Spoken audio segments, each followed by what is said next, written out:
Hello दोस्तों, तो स्वागत है आप लोग का इस वीडियो में। आज हम लोग बात करने वाले हैं मंथली बजट के बारे में। वो मंथली बजट नहीं जो सरकार रिलीज करती है। हम लोग बात करने वाले हैं जो आपकी सैलरी होती है उसको किस हिसाब से खर्च करें, वो मंथली बजट के बारे में। तो इसमें हम लोग डिस्कस करेंगे कि आप जो महीने का सैलरी कमाते हैं उसको कितने हिस्से में बांटें और किस हिसाब से सेविंग करें कि जब आप रिटायर हो तो आपके पास बल्क में बहुत सारा पैसा होना चाहिए खर्च करने के लिए एज ए रिटायरमेंट। अगर मान लीजिए आप प्राइवेट सेक्टर में हैं तो आपको तो रिटायरमेंट मिलेगी नहीं। तो हम अभी से इस तरीके से इन्वेस्ट करें कि वो जो अभी जो हम पैसा इन्वेस्ट करेंगे वो आगे चल के आपको रिटायरमेंट के तौर पे यूज हो पाए। तो आज हम लोग उसी पे डिस्कस करने वाले हैं, ठीक है। तो इस वीडियो को शुरू करते हैं बिना कोई टाइम वेस्ट किए हुए। तो दोस्तों हम लोग बात करने वाले हैं, अगर 25,000 हमारी सैलरी है तो हम उसको किस हिसाब से खर्च करें ताकि हम अपने फ्यूचर के लिए कुछ सेविंग भी कर ले और हर मंथ हम कुछ खर्च करें। जो ज़रूरतें होती हैं हमारी, जैसे राशन के लिए, घर के खर्चा, घर का भाड़ा है, तो सबको किस हिसाब से मैनेज करें, आज हम लोग उसी पे बात करने वाले हैं, ठीक है। तो हमने एक पीपीटी तैयार किया है, ठीक है। वेलकम आप लोग का इस वीडियो में। आगे बात करने वाले हैं हम लोग, ये सैलरी पार्ट है। 25,000 अगर आपकी सैलरी है तो एक रूल होती है, ठीक है। 50%, 30% और 20%। तो हम लोग ये तीनों परसेंटेज के बारे में बात करेंगे इस वीडियो में, ठीक है, कि हम लोग किस हिसाब से खर्च करें और कितना सेविंग करें, ठीक है। सबसे पहले हम लोग देख लेते हैं कि ये 50%, 25% और 30% होता गया है, ठीक है। ये 50% वो चीज़ होते हैं, जैसे मान लीजिए आपका रूम रेंट हो गया, ग्रॉसरी का खर्चा हो गया, ठीक है। तो ये सब आएंगे 50% में। 50% जो हमारी सैलरी होगी हम लोग इसमें खर्च कर देंगे, ठीक है। और जो 30% जो होगी वो ज़रूरत में, मान लीजिए आप कहीं घूमने जा रहे हैं या मान लीजिए आप पार्टी कर रहे हैं, ठीक है, या शॉपिंग हो गया, ठीक है, उसमें हम 30% खर्च करेंगे, ठीक है। और ये जो 20% जो होती है ना वो हम लोग सेविंग में यूज करेंगे, ठीक है। इसको सेव करना है, ठीक है। तो हम लोग इस पर और अच्छे से डिस्कस करेंगे, ठीक है। तो हम लोग अगला पेज पे आ चुके हैं। ये जो हम अभी बात किए थे 50% का, ये हमारा 50%, ठीक है। इसी पे बात करने वाले हैं अभी।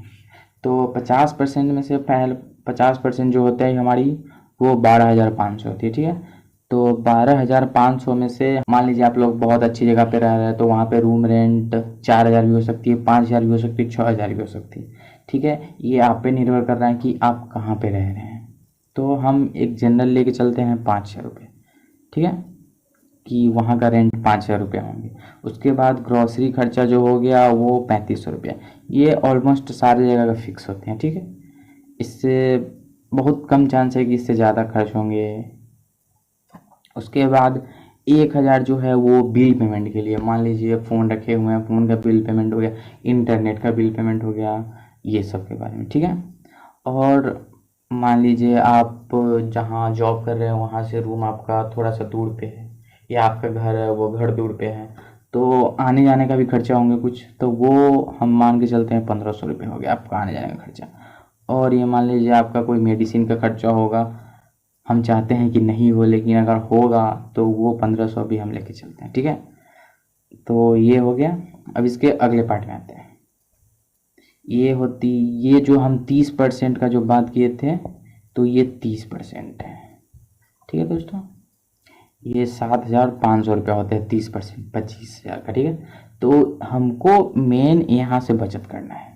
सबसे पहले बात कर लेते हैं, अगर मान लीजिए कहीं पे आप बाहर घूमने गए हैं तो वहाँ पे कुछ खाएंगे पिएंगे या घूमने का खर्चा, तो वो 1,500 रुपये हम ले लेते हैं, ठीक है। उसके बाद मान लीजिए आप हर मंथ में शॉपिंग करते हैं तो 2,000 हम शॉपिंग के लिए रख लेते हैं, ठीक है। और मान लीजिए सब्सक्रिप्शन, जैसे आपका टीवी का रिचार्ज हो गया, उसके बाद मान लीजिए आप नेटफ्लिक्स रखे हुए हैं तो नेटफ्लिक्स का रिचार्ज हो गया, हॉटस्टार का रिचार्ज हो गया, ये सब सब्सक्रिप्शन पार्ट आ गया, ठीक है। उसके बाद मान लीजिए आप मैरिज हैं तो आपके चिल्ड्रन होंगे, उसके स्कूलिंग का खर्चा हो गया। नहीं है तो मान लीजिए अगर आपके पास नहीं है बच्चे तो ये तो सेविंग में आ जाएंगे, ठीक है। तो इसको भी अभी हम डिस्कस करते हैं। उसके बाद मेन पार्ट आती है सेविंग का पार्ट, ठीक है। सेविंग में डायरेक्ट हम सबसे पहले जो 5,000 जो सेविंग होती है 20%, 25,000 का, उसका हम 2,500 रुपये डायरेक्ट इमरजेंसी फंड में डालेंगे, ठीक है। इसको हम यूज़ नहीं करेंगे जब तक कोई इमरजेंसी नहीं आ जाए, तब तक हम इसको यूज नहीं करेंगे। हर मंथ आप इसको आराम से 2500 करके सेविंग करते रहिए, ठीक है। उसके बाद ये दो पार्ट आती है, ठीक है। अगर मान लीजिए किसी चीज़ का EMI चल रहा है, तो उसमें तो हमारा यहाँ पे 2,500 रुपये ही डायरेक्ट सेव हो गया, तो 2,500 रुपया भी बाकी है हमारे पास, ठीक है। ये 2,500 रुपये हमारे पास है, तो इस 2,500 में से मान लीजिए किसी चीज़ का EMI चल रहा है आप पे, तो उसका यूज कर सकते हैं। अगर EMI नहीं चला तो बहुत बढ़िया बात है। तो ये 2,500 रुपया हमारे पास यहाँ पे आ रहा है, ठीक है।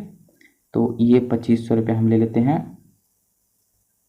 सेविंग जो अभी हम बात किए हैं उस पर ये 2,500 रुपये को ऐड कर लेते हैं।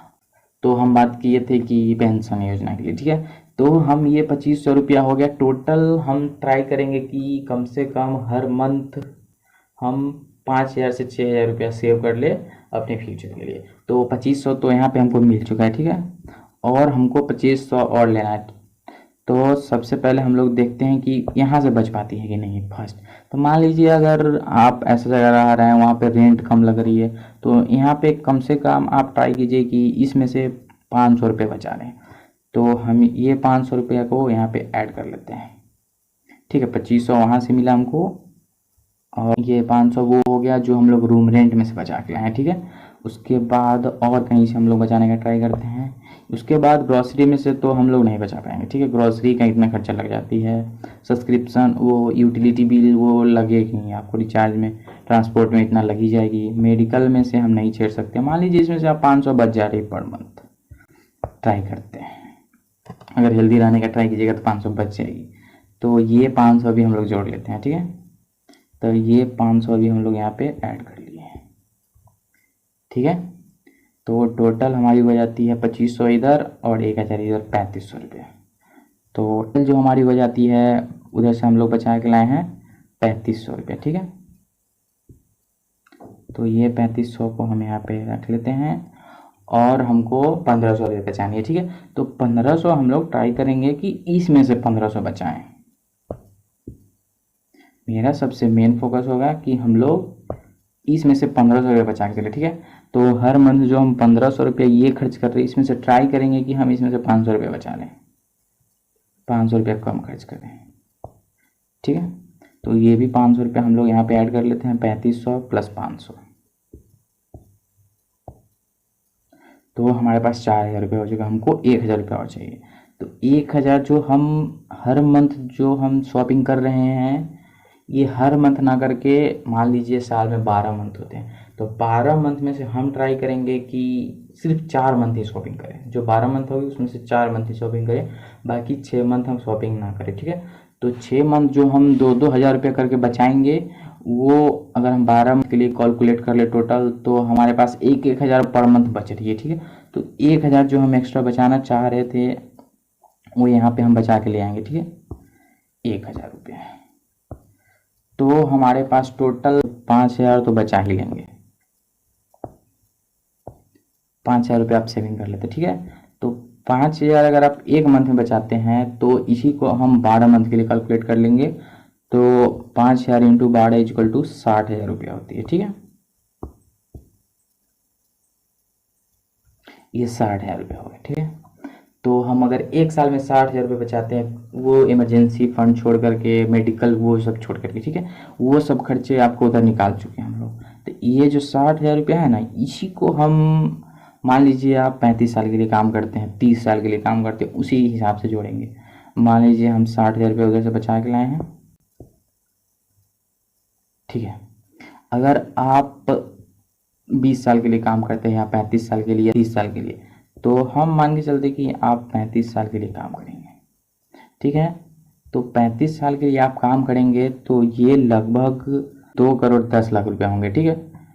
तो मान लीजिए आप प्राइवेट कंपनी में जॉब कर रहे हैं, तो प्राइवेट कंपनी में तो आपको पेंशन मिलेगी नहीं, तो रिटायर होने के बाद आपको तो खर्च करने के लिए पेमेंट चाहिए होगा, सैलरी तो होगी नहीं उस समय आपको। तो यही जो हम 35 साल काम करेंगे या ये जो हम 5,000 पर मंथ बचाएंगे, ये आपको एज रिटायरमेंट पेमेंट मिलेगी आपको, ठीक है। तो ये डायरेक्ट आपको खर्च नहीं कर देनी है, ठीक है, एक बार में सब खर्च नहीं करनी है आपको। पर मंथ जैसे मान लीजिए आपको अभी लगभग 15 या 16 या 17 हज़ार खर्च कर रहे हैं आप, ठीक है।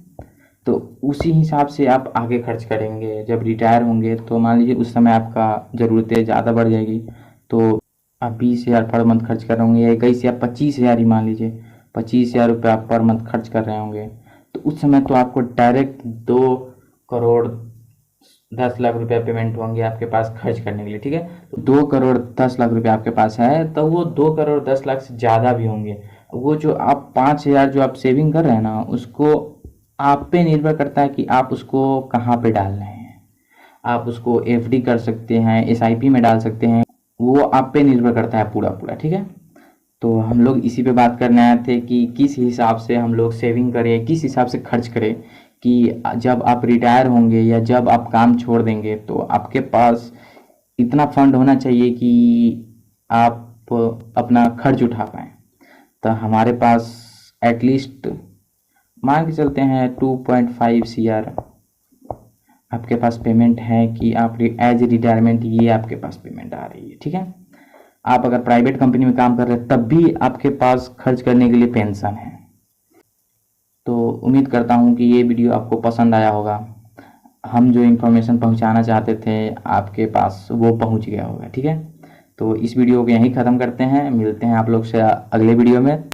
तो इस वीडियो को हम यहीं पे ख़त्म करते हैं। उम्मीद करता हूँ कि मैंने जो इन्फॉर्मेशन आप तक पहुँचाने का कोशिश किया है वो अब तक पहुँच चुका होगा। मैंने जो मेहनत किया था थोड़ा सा वो आपको अच्छा लगा होगा। तो इस वीडियो को आप लाइक कर दीजिए। ज़रूरतमंद के साथ आप इस वीडियो को शेयर कर सकते हैं जिनको इस इन्फॉर्मेशन का ज़रूरत होंगे, ठीक है। तो इस वीडियो को यहीं ख़त्म करते हैं, मिलते हैं आप लोग से अगले वीडियो में। तब तक के लिए आप खुश रहिए, मुस्कुराते रहिए और हमारे चैनल को सब्सक्राइब कर दीजिए। आपकी सपोर्ट का बहुत ज़रूरत है हमें, क्योंकि हमने ये चैनल नए बनाए हैं, अभी तो इस पे ज़्यादा सब्सक्राइबर है नहीं, इसीलिए आपका बहुत ज़रूरत है। धन्यवाद दोस्तों।